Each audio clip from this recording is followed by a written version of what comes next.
ঘর বানিয়ে যারা মানুষকে একদিন 2 দিন না 8 বছর 10 বছর পর্যন্ত,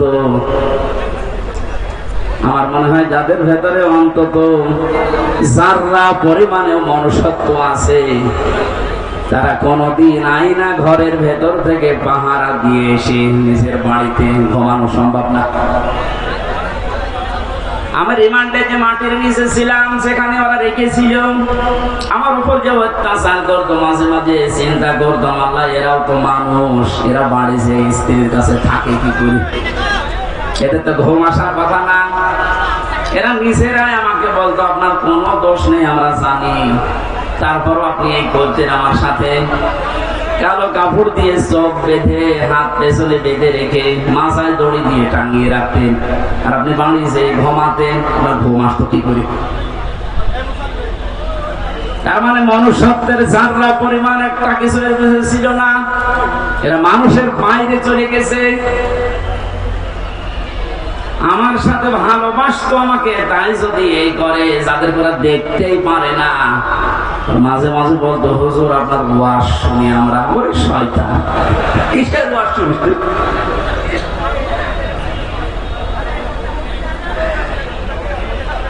আমি এখান থেকে একটা মেসেজ দিতে যাচ্ছি, যেহেতু রেকর্ড হচ্ছে। আর শুধুমাত্র হারুন, বিপ্লব, বেনজির এদেরকে নিয়ে আলোচনা হচ্ছে না, আলোচনা বেশি হওয়া দরকার এই টাক মমিনুলকে নিয়ে। বহু মানুষের জীবনে লোকটা নষ্ট করেছে এই জঙ্গি নাটক সাজিয়ে, বিশ্বের কাছে দেখাতে চেয়েছে হ্যাঁ এদেশে এরকম কিছু আছে। 2 টাকা খরচ হলে সেখানে 20 টাকা রাষ্ট্রের খরচ করেছে। এই লোকটা শাস্তি হওয়া দরকার, নয়তো সামনে এরকম বহু শয়তান পেতে আছে, ওরা এসে আবার এটা চালু করবে। এটা যদি সেভাবে শাস্তি দেওয়া দরকার ওইভাবে দেওয়া যেত, সামনে এসে অন্যায় হবে বলে আশা করছি বন্ধ হয়ে যেত। কথা বলেন ঠিক কিনা? আমার মনে হয় আয়না ঘরটা একেবারে বিলুপ্ত না করে রেখে দেওয়া দরকার। তাম পৃথিবীর মানুষেরা কিয়ামত পর্যন্ত এই পৃথিবীতে যারা আসবে, বাংলাদেশে যারা দেখতে আসবে, এরা যেন দেখে বোঝে যে এই দুনিয়ায় বাংলাদেশ নামক যে দেশ ছিল, এ দেশে একটা জালেম ছিল। 1628 জন মানুষ দায়িত্বে ছিল, তার ভেতরে একজনের হাত খোলা ছিল, আর বাকি 1627 জন মানুষের হাত সব বাঁধা ছিল। গত কয়েকদিন আগে আমার যত মামলা ছিল সব ফিসফিস হয়ে গেছে, সব বেকসুর খালাস দিয়ে দিয়েছে। আমি মনে করলাম মাননীয় আদালতকে প্রশ্ন করে যে মাননীয় আদালত, এই মামলা তো 3 বছর আপনার কাছে ছিল, প্রত্যেক মাস 2 মাস 3 মাস পরে পরে মামলা আপনার কাছে আসতো, 3 বছরে কতবার এসেছে, আপনি কোনদিন এই মামলার রায় দিলেন না। আগে বলতেন যে হাত বাঁধা, এখন হঠাৎ করে রায় দিয়ে শুধু রায় না বেকসুর খালাস, তার মানে আপনি প্রমাণ করে দিলেন যে আমার কোনো দোষ নেই। কথা বলেন না, আমার কোনো দোষ পাইনি, এই জন্যই তো আমাকে বেকসুর খালাস দিয়েছে। তাহলে আমার 3টা বছর যে নষ্ট করে দিলেন, কেড়ে নিলেন, যেভাবে কষ্ট দিলেন, আপনাকে জেলখানার কন্ডেম সেলের ভেতরে আমারে রাখলেন। আমি চাই আমার মামলার আয়ু ওই মিজান থেকে শুরু করে একেবারে উপরে যিনি বসা ছিলেন, যারা এর সাথে জড়িত, প্রত্যেককে আমার মতো 3 বছর শাস্তি দেওয়া হোক। বেশি বলে ফেললাম না? বেশি না।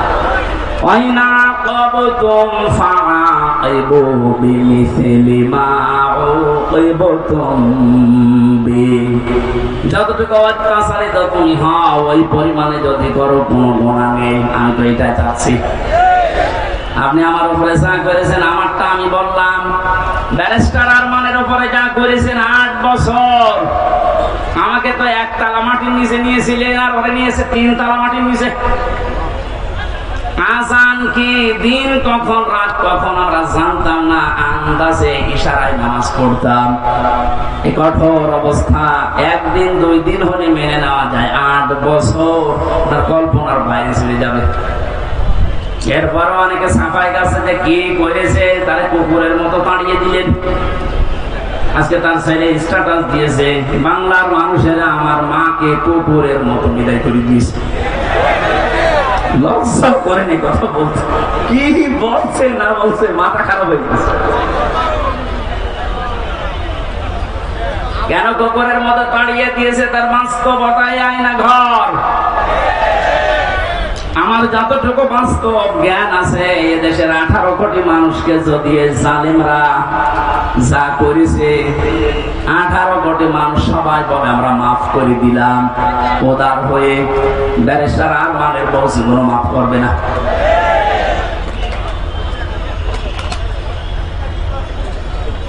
যে লোকটা নিজের জীবন এভাবে দিয়ে শাহাদত বরণ করলেন, বাংলার হাজার হাজার মানুষকে মুক্ত করার জন্য মুখ খুলে কথা বলা, বুক ফুলিয়ে বেড়ানো, এই সুযোগ যিনি করে দেওয়ার জন্য উৎসাহ দিলেন শহীদ আবু সাইদ। তাকে পর্যন্ত অনেকে শহীদ বলতে রাজি না, বুঝো আত্মহত্যা করেছে। মানুষ কি অবস্থায় ছিলেন এই 16 বছর আপনি টের পাননি? আপনি টের পাবেন কি করে? আপনি তো বাতিলের 5 আটা গোলামি করেছেন। আমাকেও বলেছিলাম কুষ্টিয়া ভার্সিটিতে ওলামা লীগের সেক্রেটারি তোমারে বানাবো, শুধু আমাদের উন্নয়নমূলক কাজগুলো তুলে ধরবা। কি উন্নয়ন করেছেন আপনি? শুধু মোড়ে মোড়ে মানুষের ছবি আর মূর্তি। কত হাজার কোটি টাকা খরচ করে এগুলো বানালেন, কি হয়েছে? 5 তারিখে 1:30টার সময় পালালেন, 5টা বাজতে বাজতে এদেশের একটা জায়গায় আমি আর দেখলাম না আছে। দুই এক জায়গায় দেখেছি একটু সিটা ফোটা, ওই রংপুরের এলাকায়, ওখানে আবার উপরে লিখে দিয়েছে চোর। কি অপমান করলে আপনি অপমান হবে? এখনো পর্যন্ত যদি কেউ জালেমের সাফাই গান আর মাসলুমের পক্ষে কথা না বলেন, আপনিও আর এক জালেম। শহীদ আবু সাইদ যেটা করে দেখিয়েছে, শহীদ মুগ্ধ ভাই, ইয়ামেন ভাই, রায়হান ভাই 1750 উপরে জীবন দিয়েছে এই দেশে 5 তারিখের আগ পর্যন্ত। যারা এগুলো জীবন দিয়ে গেল, উৎসাহ দিয়ে হাজারো মানুষকে, লক্ষ মানুষকে রাস্তায় নামিয়ে জালেমকে বিদায় দিল। আল্লাহ প্রত্যেককে শাহাদতের সর্বোচ্চ মাকাম যেন দান করে। কোনদিনে কথা বলবেন না মারা গেছে, ধারণাও করবেন না। বৈষম্য বিরোধী ছাত্র আন্দোলন করতে গিয়ে যে 9 দফা আমি দেখতে পেয়েছিলাম, এর 2 নাম্বার যে দফা ছিল রাষ্ট্র সংস্কার করবে, তারা শুরু হয়ে গেছে অলরেডি। আমরা আহ্বান জানাবো যারা দায়িত্বে আছেন, ইমিডিয়েটলি সকাল আসতে আসতে যেন শুনি বাংলার 1628টা চেয়ারের আগের কেউ নেই, সব নতুন এসেছে। এটা এত জরুরি এখন, কারণ এগুলো সব ছিল জালেমদের দোসর। জালেমের একা অত ক্ষমতা ছিল না, এগুলো সব সাহায্য করেছে। যতগুলো কারাগারে আলেমদেরকে সবচেয়ে বেশি শাস্তি দিয়েছে, তার ভেতরে কাশিমপুরের হাই সিকিউরিটি। এটা এরা হুজুর দেখলে, আলেম দেখলে, একামতে দিনের লোক দেখলে ওদের বৃদ্ধি বেড়ে যেত। অন্যান্য মানুষ মার্ডার করে এসেছে, তারা সারাদিন ঘুরে বেড়ায়। আর আমার মূল্যচুরি মামলা 24 ঘন্টা ফাঁসির কন্ডেম সেলের ভেতরে তালা লাগিয়ে রাখে, এরপর আবার সিসি ক্যামেরা দিয়ে রাখে, আমার সাথে কেউ কথা না বলে। এমনি মুখ দিয়ে কথা বের হচ্ছে, ভেতরে কত সালা বলেন তো আমার। আমি আহ্বান জানাবো 1,10,000-এর উপরে এখনো পর্যন্ত বাংলার বিভিন্ন কারাগারে মানুষ বন্দী আছে। এর ভেতরে আমার মনে হয় 100 জনের 70 জনই তার মামলা সম্পর্কে আমার মতো জানি না। আমি যেমন 3 বছর পরে মুক্তি পেয়েছি, ওরাও দেখবেন 3-5 বছর 10 বছর পরে এমনি মুক্তি পেয়ে যাবেন। শেষে প্রমাণ করবে আদালত যে এ নির্দোষ, কোনো দোষ পেলাম না। তাহলে 10 বছর নষ্ট করলেন কেন? আমার যে ধারণা, বাস্তবে আমার মনে হয় যত মানুষ বেকসুর খালাস পাবে, এর সাথে যে পুলিশ জড়িত, যে কর্মকর্তা জড়িত, যে বিচারপতি জড়িত, এতদিন আপনি রায় দিলেন না কেন? বলেন আমার হাত বাঁধা। হাইকোর্টের বিচারপতি যদি বলে আমার হাত বাঁধা, চেয়ারে বসার দরকার কি? ভ্যান চালিয়ে খান। যেহেতু 1628 জনের মাত্র একটা হাত খোলা ছিল, বাকি সব বাঁধা ছিল। আমার বিচারপতি আমার এই কথাই বলতো, হুজুর কি করবো, এতদিন হাত বাঁধা ছিল, এখন হাত খুলে গেছে, এই জন্য কোনো কিছু দেখতে পাই না। আমার মামলাটা এভাবে দেখার পরে বলছে কি নিয়ে বিচার করব, কোনো মাল নেই, খালাস দিয়ে দিল। ওনার যেমন হাত খোলা, এখন ন্যায় বিচার করার সাহস পাচ্ছে, শক্তি পাচ্ছে। সারা দেশে যত চেয়ার আছে, কারো হাত আমরা বাধা দেখতে চাই না, সব খোলা দেখতে চাই। কালকে আমার রাতে ছিল চৌগাছা, ওসি সাহেব এসে আমার সাথে খাবার খাবে বলে আকাঙ্ক্ষা পেশ করে যে আমি খাবার খাবো। দেখা করার পরে বলছো, হুজুর আমি আপনাকে থানায় এই কয় বছর আসতে দেয়নি, আমার মাফ করে দেন। আমার কিছু করার নেই, আমার হাত বাঁধা ছিল। শুধু এই ওসি না, এদেশের 1628 জন যে বলছে, আমি হিসাব করে করে দেখেছি, 64 জেলার 64টা DC, SP, ASP, UNO, OC, MP, মন্ত্রী, উপজেলা চেয়ারম্যান, মেয়র, এগুলো হিসাব করে মিলাবেন, দেখবেন কলম খাতা দিয়ে 1628 জন হবে। এই মানুষগুলো এখন সব যে হাত খোলা, আমরা চাইছি এদের হাত কিয়ামতের আগে যেন আর কেউ বেঁধে দিতে না পারে, তাহলে ন্যায় বিচার কায়েম হবে। আর পরিপূর্ণ যদি দেখতে চান তাহলে কোরআন লাগবে। কথা বলেন না কেন? অনেকে প্রশ্ন করে, কয়েকদিন আগে আপনি সিঙ্গাপুরে, মালয়েশিয়া গেলেন, ওখানে তো কোরআনের আইন চলে না, ওখানে তো ন্যায় বিচার আছে। হ্যাঁ আছে, 100 নেই। ওরা আন্দাজের উপরে মানুষের কথা শুনে অনেক অবিচার করে, আমি নিজে দেখেছি। কারণ ন্যায় বিচার কায়েম করার জন্য এইটার বিকল্প পৃথিবীতে কিছু নেই। ওমান হাকামা বিহি আদালা, যারা কোরআন দিয়ে বিচার করে এরা ন্যায় বিচার কায়েম করতে পারে। সুতরাং পৃথিবীর যেখানে এইটা কায়েম না হবে, 100% আপনি ন্যায় বিচার পাবেন না। 53 বছর তো দেখতে পেলেন, এই যে মাওলানা আজিজুর রহমান মুরব্বী বসে আছে, 53টা বছরই হয়তো উনি দেখেছে, ওনার বয়সটা দেখছি। বাবা চালিয়েছে উনি দেখেছে, স্বামী চালিয়েছে উনি দেখেছে, চাচা চালিয়েছে উনি দেখেছে। আমার যেহেতু 92 সালে জন্ম, চাচা পর্যন্ত মনে হয় আমি পাইনি, কিন্তু বদলটা ভাবিটা তো দেখলাম। কথা বলছে না কেন? 53 বছরে কি হয়েছে সব দেখতে পেলাম, বিশেষ করে এই 2 ট্রাম। কাঙ্ক্ষিত মানে কি আসে তা তো সবই দেখেছি, কারণ মুখে মুখে খালি বড়ি উড়েছে, উন্নয়নের মহাসড়কে দেশ চলছে। এজন্য আহ্বান জানাচ্ছে, এখন শুধু বাকি আছে এইটা দিয়ে দেশ চললে কেমন দেখা যায়। এটা দিয়ে যেন বাংলার 56,000 বর্গ মাইল চলে, আর কেমন দেখা যায় এটা দেখে মরার খুব ইচ্ছা আমার। আর কার ইচ্ছা আছে এটা দেখতে হাত তোলেন তো, লিল্লাহে তাকবীর। আন্দাজে হাত তুলবেন না, সামনে কিন্তু আসছে এটা দেখার। লিল্লাহে তাকবীর।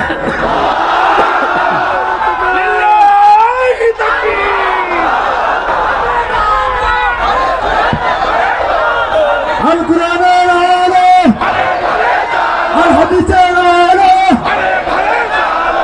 বলবে এবার সোনার দেশ জামাত ইসলামী বাংলাদেশ, বলবে এবার সোনার দেশ। আমি একটা হাদিস বলছি, এবার দেখেন তো এটা মানা যায় কিনা। না, 98% সঠিক, 2% সমস্যা আছে নাকি? এদেশে এক দরবেশ বলে না যে কোরআনেও সমস্যা আছে, মেজর না, বলে না দরবেশে। আমি এখন যে হাদিস বলছি কি 98% না 100% সত্য? 100% সত্য যদি বিশ্বাস করেন, মানবেন তো? আন আবি হুরায়রা রাদিয়াল্লাহু তাআলা আনহু قال قال النبي صلى الله عليه وسلم। এই কথা বলেন কেন? কথা বন্ধ করেন, এটা গুরুত্বপূর্ণ বিষয়, ভালো করে শোনেন, শুনতে পারলে হবে। বসেন। মানে তাবাল হুদা বিগাইরিল কোরআন আদাল্লাহুল্লাহ। তিরমিজি শরীফের হাদিস, যে 6টা গ্রন্থ হাদিসের অথেন্টিক আছে, তার ভেতরে এটা একটা। আল্লাহর নবী জানিয়েছেন এই পৃথিবীতে কোরআন বাদ দিয়ে কেউ যদি কোন জায়গায় ভালো হওয়ার নিয়তেও যায়, আল্লাহ নিজে দায়িত্ব নিয়ে তাকে গোমরা বানিয়ে দেয়। আর আমরা জানি গোমরা মানুষ যাবে কোথায়? আরো জোরে, জোর হলো না, বলেন আর একবার। এবার হাদিসের বাস্তব ব্যাখ্যা শোনেন। কোরআন যেখানে নেই, এখানে যদি আপনি ভালো হওয়ার নিয়তেও যান, আপনাকে খারাপ বানানোর দায়িত্ব হামসার। তাহলে দল্লায়া দিল দিত, আপনি নিজেই নিজেকে খারাপ বানিয়ে ফেলেছেন। এটা যেহেতু ভাবে ইফাল থেকে এসেছে, বাংলা অর্থ দাঁড়িয়েছে আপনি হয়তো ভালো হওয়ার নিয়তে কোন জায়গায় গিয়েছিলেন, কিন্তু সেখানে কোরআন ছিল না, কোরআনের কর্মসূচি চলে না, আপনি গেলেন কেন সেখানে?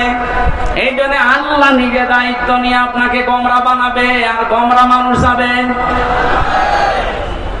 সুতরাং আজকের এই ময়দানে গরমে শুধু আসা না, কঠিন একটা সিদ্ধান্ত নিয়ে যাওয়া লাগবে। কোরআন যেখানে নেই, ওই দরবার যদি আমার বাবাও কায়েম করে, ও দরবারে আমি নেই।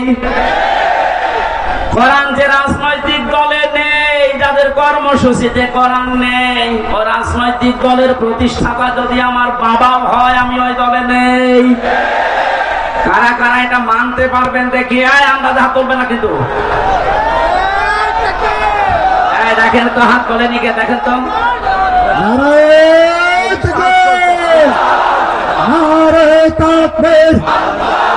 আল কুরআনের আলো সংসদে চালো,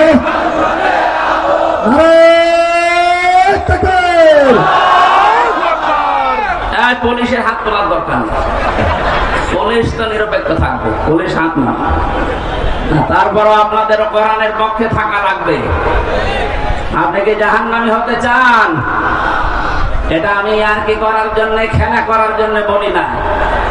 কোরআন যেখানে নেই, সে যে দল হোক, যদি জামাতে ইসলামী বাংলাদেশের ভেতরে কোরআন না থাকে, কোরআনের কর্মসূচি না থাকে, এই দলে থাকা, এখানে সাপোর্ট করা হারাম।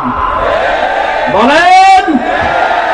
কিন্তু কোরআন যদি থাকে, কোরআনের কর্মসূচি থাকে, ওখানে সাপোর্ট করা, রায় দেওয়া, ভোট দেওয়া, সমর্থন দেওয়া, সুপারিশ করা ফরজ, নামাজের মতো ফরজ। বলেন। আমার মনে হয় মাহফিল আজকে হয়ে গেছে, যদি আপনি মেনে নিতে পারেন তাহলে মোনাজাত করে দিন। কে ওয়াজ করব? আজকে আমরা তেলাওয়াত করেছি গুরুত্বপূর্ণ একটা আয়াত, সূরা আলে ইমরানের 102 নম্বর আয়াত। আমরা তো জন্মের পর থেকে আয়াতটা শুনছি, কিন্তু তিনটা বিষয়ের ভেতর আল্লাহ এমন ভাবে সাজিয়েছেন, যেহেতু তাফসীরুল কোরআন মাহফিল লিখেছেন, আমরা হক আদায় করার একটু চেষ্টা চালাচ্ছি ইনশাআল্লাহ। জবান খুলে আগে একটু তেলাওয়াত করেন। আউযু বিল্লাহি মিনাশ শাইতানির রাজিম, বিসমিল্লাহির রহমানির রহিম।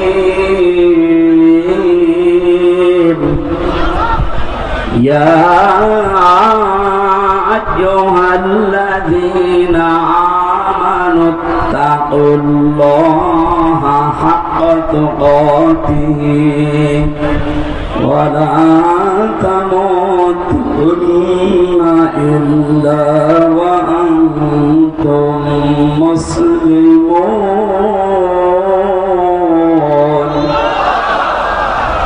সূরা আলে ইমরান নামকরণ আছে, ঐতিহাসিক প্রেক্ষাপট আছে, বাস্তবতার কিছু শিক্ষা আছে। সবগুলো বলতে গেলে আবার আসান হয়ে যাবে।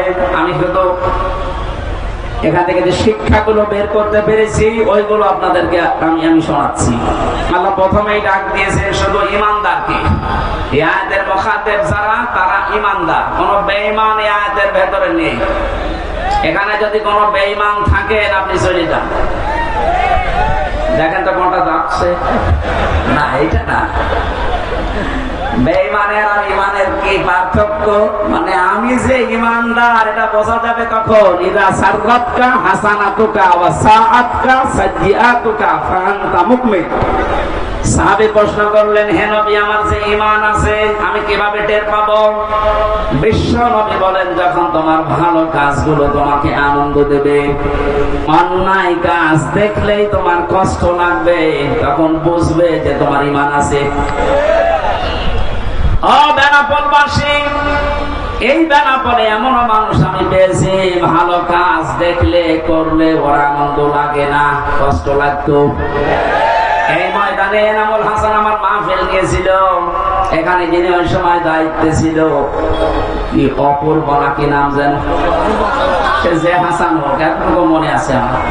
লোকটা আমার নিজে জানিয়েছে, আপনি যেন যশোর পার হবেন না, মনে হচ্ছে দেশ ওর বাবার। এখন মামলা খেয়েছে, এখন টের পাচ্ছে। ওর যে অন্যায়ের ফেরেশতা দেখলাম, ফেরেশতা যদি ওরে ধরে ওর বাপ বলার সময় দেবে না।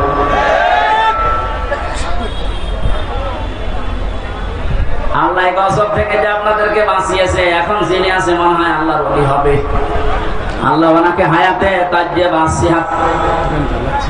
একটা ছোট বাচ্চা পাওয়া গেছে সুমাইয়া, স্টেজের পেছনে আছে। যদি কারো হয়ে থাকে, মাইকের আওয়াজ যাচ্ছে যত দূর, ওখান থেকে নিয়ে যান। আমার ভাইরা, কি বলতে গেলাম আমি তো সারা ভুলে গেলাম, হঠাৎ করে আসলে। ঠিক আছে, ওইটা তো মনে আছে আমার। সম্মানিত ভাইরা, যে যিনি আছেন দায়িত্বে, এই যে কিছুদিন আগে যশোরে যিনি এসপি হিসাবে দায়িত্ব পালন করার জন্য এসেছেন, ওনার একটা ভিডিও দেখলাম। মানে দায়িত্ব নেওয়ার পর দিনই জানিয়েছে, পুলিশের এই চাকরি আমি জান্নাতে যাওয়ার মাধ্যম মনে করি। এটা একটা আল্লাহর ওলি যদি কথা মতো কাজ করতে পারে। মসজিদের ইমাম সাহেব যদি বলে আমি ঘুষ খাই না, ওরা ঘুষ দেবে কে? আরে বেনাপোলের ওসি সাহেব যদি বলে আমি ঘুষ খাই না, এটা আল্লাহর ওলি? কারণ একেবারে আল্লাহ সব খুলে দিয়েছে। সুতরাং যিনি দায়িত্বে আছেন, আল্লাহ যেন তার ভেতরেও যশোরের এসপি সাহেবের মতো আল্লাহর ভয়, আখিরাতের ভয়, জান্নাতের আশা ঢুকিয়ে দেন। বলেন আমিন। আমি ওসি সাহেবের জন্য দোয়া করছি। এই বিশাল আয়োজনে অনেক আঞ্জাম দিয়েছেন, অনেক পুলিশ সদস্য পাঠিয়ে, যদিও পুলিশরা দাঁড়িয়ে আছে, কিছুই করছে না। আমরা কোন ঝামেলা হলে একটু দেখেন ভাই, আশা করছি হবে না। এখন কিছুদিন আগে বাংলাদেশ জামাতে ইসলামী কুষ্টিয়া জেলা শাখার উদ্যোগে 550 আলেমকে দাওয়াত দিয়েছিল। সব ঘরানার আলেমরা এসেছিল। 550, 3.5 ঘন্টা 4 ঘন্টা আমরা আলোচনা রেখেছি কোরআন হাদিস দিয়ে। কোনো বাধা নেই, কোনো উস-বিস নেই। আপনি বলেন তো, 5 তারিখের আগে আগস্টের 550 না 5.5 জন আলেম এক জায়গায় হলে 10টা মামলা হয়ে যেত। কোথা থেকে আল্লাহ কোথায় আমাদেরকে পৌঁছিয়ে দিয়েছে, এ নিয়ামতের শুকরিয়া আদায় করা দরকার না? আসলে এই নিয়ামত এর শুকরিয়া আদায়ের মাধ্যম 3টা। আপনাদেরকে আমি খুব শর্টকাটে বলছি। পৃথিবীতে যে কোনো নিয়ামত যদি পান, নিয়ামতের যে শুকরিয়া আদায়, এতদিন শুনেছেন যে আলহামদুলিল্লাহ বললেই হয়ে গেল না, এটা একটা বাক্য। এটা কি? নিয়ামতের শুকরিয়া আদায় হবে 3টা বিষয় মানলে। 1 নম্বরে আপনাকে মুখে বলা লাগবে যেটা নিয়ামত। এটা কি? এ দেশের 100 জনের 80 জন বিশ্বাস করছে, মেনে নিয়েছে যেটা নিয়ামত, খালি 20 জন এখন মানে না। এক কথা বলেন।